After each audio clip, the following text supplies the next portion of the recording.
Felicidade, para o senso comum, é simplesmente o estado de quem é feliz, uma sensação de bem-estar e contentamento. Nem sempre foi assim. Por muitos e muitos séculos, filosofia e religião se dedicaram a definir a natureza da felicidade e indicar comportamentos e estilo de vida que levariam à sua plenitude. Mas aí vem o poeta e reduz tudo a um único verso. Ser feliz sem motivo é a mais autêntica forma de felicidade, disse Carlos Drummond de Andrade. Para debater o tema da felicidade, nós convidamos o mestre em psicologia clínica, Carlos Eduardo Leal. Escritor e poeta, ele é autor dos romances O Nó Górdio e A Última Palavra. Sidney Silveira é jornalista. Ao longo dos últimos 20 anos, se especializou no estudo do pensamento medieval. É coordenador das edições de filosofia para a coleção Medievalia e coleção Escolástica. Alcio Braz é médico, psiquiatra e monge budista. Mestre em antropologia social, é também psicanalista. Foi chefe do Serviço de Saúde Mental do Hospital da Lagoa. O programa Pensares começa agora. Eu sou Leila Riches e esse é o programa Pensares, que traz sempre temas interessantes para o debate entre gente que pensa e pensa bem. Carlos Eduardo Leal, começo com você, que é psicanalista, mas é poeta também. E aí eu quero saber se você concorda com o verso do Drummond que diz que ser feliz sem motivo é a mais autêntica forma de felicidade. Oi, Leila, um prazer estar aqui novamente. Obrigada. E, claro, eu concordo com o Drummond. Drummond é nosso poeta maior, né? A felicidade sem motivo é essa felicidade espontânea, é essa felicidade de viver que brota dentro da gente e que não há forma de ser feliz senão com o outro. Ser feliz sozinho, essa coisa que o outro poeta também dizia, é muito difícil. Né? Impossível. É impossível ser feliz sozinho. Né? E o poeta tem essa luminosidade dentro dele, tem essa luz dentro dele, né, que o Drummond tinha e tem, porque os versos dele estão vivos dentro de nós, e a gente precisa da poesia. O mundo anda muito árido, o mundo anda muito sofrido, e uma forma da gente conquistar a felicidade é abrir, é arejar a vida com poesia. Olha só, o Sidney Silveira é jornalista, né? E de repente, depois de anos do jornalismo, deu uma guinada na vida e foi estudar filosofia. Exatamente. Você foi em busca da sua felicidade? A busca da felicidade, ela é inerente à condição humana, Leila. E no caso da filosofia, ela remonta aos gregos, né? Com particular ênfase a Aristóteles, que foi o primeiro a dar uma grande organicidade ao tema da felicidade no seu livro A Ética Nicômaco, no qual ele faz a seguinte distinção, porque em grego, ethos tem duas grafias. Numa delas significa costumes, que é a mais usual. Na outra, significa formação do caráter pelas virtudes. E é este sentido em que Aristóteles usa na sua Ética Nicômaco. A felicidade, ela pressupõe um caráter virtuoso. E esse caráter virtuoso, ele não é uma espécie de episódio isolado na existência de alguém. Ele pressupõe a aquisição de hábitos, chamados por ele de hábitos operativos, que propendem a pessoa a adquirir os bens da realidade de maneira retamente ordenada pela inteligência. Então, para Aristóteles, a felicidade é um ato da inteligência. Santo Tomás de Aquino, lá na Idade Média, o repetirá com aperfeiçoamentos, fazendo a distinção entre todas as potências humanas. A gente volta lá para a Idade Média e para a Antiguidade também daqui a pouco, mas eu quero falar com o Alcio Braz antes, um pouquinho para o público conhecê-lo também. Né? Alcio, e você? O que veio primeiro na sua vida? O Zen budismo ou a psiquiatria? Bom, talvez, Leila, muito obrigado pelo convite para estar aqui. Adorei também, obrigada a você. Mas eu acho que o que veio primeiro na minha vida foi uma certa questão realmente relacionada com espiritualidade, religião, porque meu pai era umbandista, né? E minha mãe católica. Então, na minha casa sempre teve muito essa questão da espiritualidade. Isso sempre me chamou a atenção, tanto pelos fenômenos, né? Aquela coisa espírita também, sempre aconteciam coisas interessantes. Isso me chamou a atenção, assim como também por que alguns dias eu estava bem, alguns dias eu estava mal, sem ter muita razão. Assim, não era só porque aconteciam coisas bacanas ou coisas ruins. E aí, aos poucos, eu fui me interessando por isso, e como o Carlos também, eu comecei a ler muito, né? Quer dizer, e aí eu fui acabar procurando a meditação, e desde os 11, 12 anos eu fui procurar o budismo e a meditação, e aos poucos fui achando. E depois também essa questão de tentar entender o sofrimento humano, a questão acabou me levando para a medicina e depois para a psiquiatria, né? Sidney Silveira, e você adiantou, falou do Aristóteles, que a gente quer falar um pouco mais, já foi entrando para São Tomás de Aquino, não é isso? Mas não me disse se foi uma busca da felicidade que fez você estudar filosofia. Foi um sentimento de inquietude que foi crescendo no decorrer do tempo e levou essa busca nos livros de filosofia, né, nas obras dos grandes autores, principalmente do passado. Platão e Aristóteles são uma referência nesta caminhada, e as dificuldades inerentes à vida mesmo, né, que nos fazem às vezes ficar tristes, a tristeza que hoje muitos chamam de depressão, essa coisa que não se identifica bem, cuja origem não se identifica muito bem.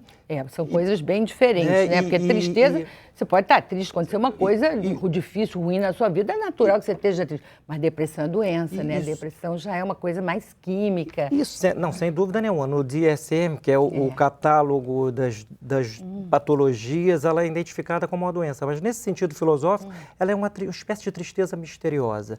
E todos nós passamos por isso, em maior ou menor grau. E realmente essa busca, no meu caso, ela foi levando a um encontro com Deus, literalmente. E eu fui encontrar lá na frente, nos autores medievais, o conceito de que a felicidade é a posse atual do bem sumo, uma espécie de êxodo amoroso da alma. É um ir na direção do outro amoroso, é uma entrega, uma doação. Ela é imperfeita nesta vida. Uma das coisas, um dos dramas contemporâneos são as promessas de felicidade absoluta aqui e agora, o que é impossível, porque a vida é cheia de reveses. Então, essa busca pessoal foi uma busca de razão e fé a um só tempo. Quer dizer que ali lá na Idade Média, razão e fé foram relacionadas, e a felicidade também. Com certeza, razão e fé. Porque até então era razão, né? Na antiguidade, para os filósofos, filosofia grega é razão. E aí ela encontra a fé já na Idade Média. Sim, na verdade, assim, na Idade Média chega-se a uma formulação em que fé e razão não são dicotomias irresolvíveis. São duas maneiras de lidar com a realidade a partir de critérios distintos, mas que representam a mesma busca humana pela assimilação do real. Não é possível ser feliz nesse sentido, abstraindo a realidade exterior. Nós somos seres com outros. Porque muitos filósofos falam isso, né? Quer dizer, é um momento da humanidade em que você tem que lidar com duas coisas muito antagônicas. Isso deveria ter gerado uma angústia. Será que isso gerou uma grande angústia para a humanidade? E gerou uma angústia com a questão da esperança. Né? Tem um ditado que diz, né, assim, quem espera sempre alcança, mas tem outro que diz, quem espera desespera. Porque essa esperança traz e tem trazido ao mundo de hoje, né, uma incerteza diante do futuro. Né? Você falava né, da esperança aqui e agora. Né? As pessoas estão muito imediatistas e isso traz essa incerteza, isso traz essa insegurança, isso traz a infelicidade. As pessoas não estão mais acostumadas a ter projetos a médio e longo prazo. Né? As pessoas se tornaram muito imediatistas e isso é causa de angústia. Né? A angústia é... Né? Eu mando um WhatsApp para a pessoa e espero que ela me retorne em tempo real o WhatsApp. Por que você não me retornou? Por que você não me escreveu? Né? E isso causa... Aliás, essa é um absurdo intranquilidade. as pessoas saberem que você leu.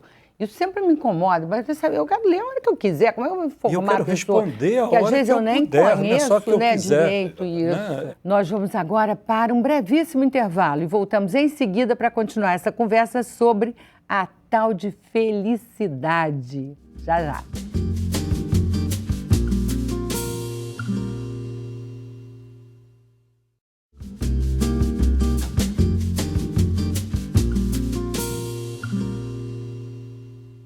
Voltamos com o programa Pensares. Para debater o tema de hoje, a felicidade, nós convidamos o jornalista e estudioso de filosofia Sidney Silveira, o psicanalista Carlos Eduardo Leal e o psiquiatra e monge budista Alcio Braz. Olha só, pesquisa atual da Rede de Soluções para o Desenvolvimento Sustentável da Universidade de Colômbia, nos Estados Unidos, deu o ranking dos países mais felizes do mundo. A Dinamarca vem em primeiro, seguida por Noruega, Suíça, Suécia e Holanda. O Brasil está na 17ª posição e os Estados Unidos, por exemplo, na 12ª. Eu acho que eles estão muito próximos, talvez isso. É tanto para fazer, é tanto para mudar. Por fazer, não. É tanto por fazer. Por fazer, porque, quer dizer, isso talvez nos torne próximos, embora a distância, né, de um país do primeiro mundo para outro em desenvolvimento seja grande, mas essa busca por prazer, essa vontade de realizar nos torne próximos, né? Assim, hoje a gente tem milhares de gadgets, de objetos que a gente vai em busca e, né, nisso a gente está muito próximo aos Estados Unidos. E esses objetos prometem essa tal felicidade, né? Esses objetos, eu tenho que conquistar essa caneca aqui para eu ser feliz. Mas essa caneca está ali no supermercado, essa caneca está ali não sei aonde, né? Esse aparelho eletrônico eu posso conquistar, eu posso... Então, assim, há uma falsa ideia também de felicidade nos objetos, no que é ter. E eu acho que precisa uma relação com ser. Precisa uma certa equivalência entre ser e ter. Mas ser menos ter. Você concorda, Alcio, que essa sociedade de consumo engana essa história da felicidade? Na verdade... Porque na pesquisa eles são os mais felizes do mundo, mas será que são mesmo? A pesquisa certamente tem um viés que está muito calcado no conforto, nas condições de educação, saúde disponíveis, né? Eu não sei o quanto que a pesquisa realmente mede a felicidade a nível de cada pessoa desses países, né? A questão é a gente pensar o que leva a pessoa a se sentir feliz ou infeliz, realmente, né? Olha só, tem isso aqui, ainda sobre a felicidade. O último relatório mundial sobre a felicidade da ONU levou em conta os seguintes itens: renda per capita, expectativa de vida e saúde, ausência de corrupção, ter alguém com quem contar. Essa eu achei formidável. Ter alguém com quem contar certamente é um motivo de felicidade. Liberdade de escolha, né? E generosidade. Esses dois itens me chamaram a atenção. Eu falei antes, né, que é impossível ser feliz sozinho. É bom também salientar o seguinte, né? A felicidade, por ser um estado anímico, ela é imaterial e, portanto, imensurável. Então, sejam quais forem os critérios utilizados nessas pesquisas, eles vão sempre padecer de um problema metodológico, eu diria. Não confundamos esse estado anímico, a que costumamos chamar de felicidade, com a alegria, que os latinos chamavam letícia. Letícia é a alegria. É o efeito psicológico conseguinte à posse de um bem, o prazer, né? A felicidade não pode ser a adição, a soma de momentos prazerosos. Ela é um estado. Então, por mais que se usem critérios objetivos ou não, entre aspas, é muito difícil medir este anseio humano. Como já foi dito aqui à mesa, essa busca, ela independe de condições sociais. Então, a felicidade não pode estar nas riquezas. Já dizia Aristóteles e Santo Tomás o repete, não pode estar nos prazeres, porque a vida é repleta de desprazeres. Quem espera ser feliz por conta dos prazeres, há de chegar um momento em que cairá na depressão, já que a vida não é só prazer. Educar uma criança, por exemplo, é um desprazer. O amor, que é essa entrega livre, um ato livre da vontade na direção do bem do outro, sem ele não há felicidade. Então, é muito difícil medi-la. Eu sempre fico, quando vejo estas pesquisas, com uma pulga atrás da orelha, porque elas tendem a um materialismo. E a felicidade transcende. É tão bom ser avó como eu sou, porque não tem que educar. Não é? Você acha também? Você já é avô, não? Eu sou avô. Tenho uma neta que vai fazer 2 anos agora. Que, aliás, já ela mora na Alemanha, né? Porque o meu genro esse pai dela é islandês. Eu estive na Islândia. E aí, então você tem o que contribuir para essa nossa eu acho que o pessoal lá isso. é bastante... Eu vejo uma tranquilidade grande, e na Islândia, principalmente, eu acho que tem muito respeito, assim, o respeito pelo outro. Eu acho que é uma coisa importante também a ideia de não só contar com o outro, mas cuidar do outro.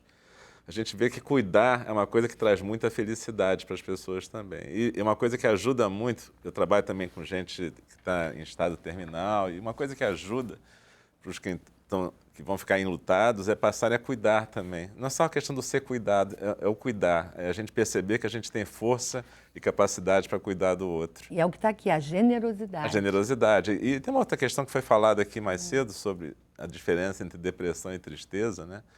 Como psiquiatra, eu vejo muita gente confundindo isso, né? As pessoas procuram os psiquiatras para tratarem de tristeza, quando na verdade a tristeza não é uma coisa, não é uma doença. A tristeza é um estado normal em reação a perdas, lutos. É um estado que tem que ser vivido e aceitado, na verdade, para você poder incluí-lo nessa definição de felicidade, poder sentir as coisas, poder sentir tristeza e não medicalizar a tristeza e transformá-la em depressão. É claro que existe a depressão também, eu sou psiquiatra, eu medico as pessoas, mas muita gente vai procurar a psiquiatria porque está triste ou porque está vivendo um luto. E se não for uma coisa complicada, um luto complicado por doença, não é uma doença, é uma coisa que tem que ser vivida e não medicalizada, na verdade. Muito bem. Depois, no próximo bloco, você vai nos contar como o budismo ajuda essas pessoas a encontrarem um estado mais confortável, né? Nós vamos continuar essa conversa no próximo bloco, depois de um brevíssimo intervalo. Até já.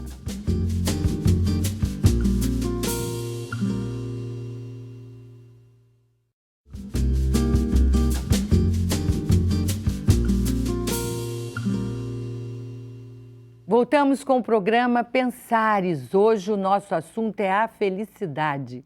Já conversamos bastante sobre o tema, como ele vem sendo tratado através dos tempos, como a filosofia, a religião se empenharam em apontar os caminhos para a busca da felicidade. Falamos sobre os países mais felizes do mundo e agora fica a pergunta: quem disse que é preciso ser feliz? Carlos Eduardo Leal, é preciso ser feliz? A gente vive meio que uma ditadura da felicidade? Pode parecer. Eu acho que tem uma ditadura da felicidade. Tem uma ditadura do corpo, né? Tem uma ditadura, quer dizer, de você estar bem, uma ditadura de você ter um bom emprego. Há uma ditadura para tudo no mundo moderno, né? E isso acaba levando à depressão, isso acaba levando a um estado patológico, né, que é feio não ser feliz, né? É como se fosse feio. E como a gente já falou aqui, é um estado natural nosso, a tristeza. A gente perde um ente querido, a gente perde o emprego. Caramba, perdi o emprego, que coisa chata. Você tem direito a... Você tem direito à tristeza, né? Você tem direito a ficar triste. Você tem que sair, tem que estar com as pessoas, tem que trabalhar. Então você pode... Tudo bem? Não. E é como se fosse uma euforia, ter que ter uma euforia perpétua, né? Ter que ter uma euforia, estar sempre sorrindo, estar sempre bem. É como se fosse vergonhoso, né? O Pascal diz isso. Horrível não é você ter um sofrimento diante de um fracasso, não. Horrível é você ter um sofrimento diante de uma alegria. É como se, né, assim, você tem que estar sempre alegre. Você tem que estar sempre feliz.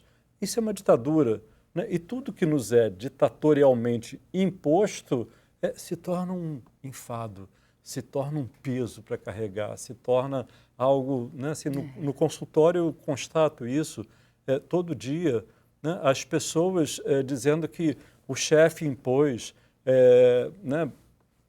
Traçar metas, alcançar metas, e tem que ser uma ótima mãe, tem que ser um ótimo pai. Muita tem pressão, que ser, na verdade. Né, assim, parece máquina de costura antiga. Caseia, chuleia, prega botão, tem que fazer tudo. Né? E as pessoas não dão conta dessa multiplicidade de coisas que o mundo exige. Né? Então, assim, poder selecionar, poder dizer não, as pessoas têm muita dificuldade em dizer não. Poder dizer não, às vezes, é um estado feliz da alma. E você tocou aí em depressão, e aí eu queria voltar com o Alcio sobre isso, como o budismo, você falou, me interessou muito, né? Que você trabalhou em hospital psiquiátrico, foi chefe do serviço de psiquiatria do Hospital da Lagoa. E como o budismo ajuda uma pessoa a conviver, né, a viver com luto e a se preparar para o luto, para a grande perda. Tem uma frase que é muito repetida, budista, que diz assim: a dor é inevitável, mas o sofrimento é opcional. Na verdade, no sentido de que a dor é inevitável, né? Como o Sidney falou, a vida é feita também de perdas, de reveses, de situações difíceis. Isso é inevitável. Agora, você ficar sofrendo com isso e cultivando o sofrimento, isso é diferente de aceitar a tristeza. Digamos assim, a tristeza é como aquele parente que você às vezes não queria ver, mas ele chega para te visitar, aí você arruma um quartinho para ele e aceita ele, recebe ele em casa, mas não precisa ficar o tempo inteiro com ele também, entendeu? Você tem outros quartos na sua casa, você tem outros parentes, você tem a alegria, você tem o contentamento, você tem a busca de realização profissional. Não quer dizer que você vai negar, nada disso tem que ser negado para você se dedicar exclusivamente àquele evento, digamos assim. O que leva as pessoas às vezes a se confundir é que elas acham que ou não podem sentir, do tipo assim, eu perdi alguém, mas eu tenho que tocar para frente, bola para frente, é um negócio que a gente fala muitas vezes, né? E aí passa por cima daquilo como se fosse possível passar por cima, e isso acaba voltando em forma de doenças físicas, doenças mentais e vários tipos de problemas.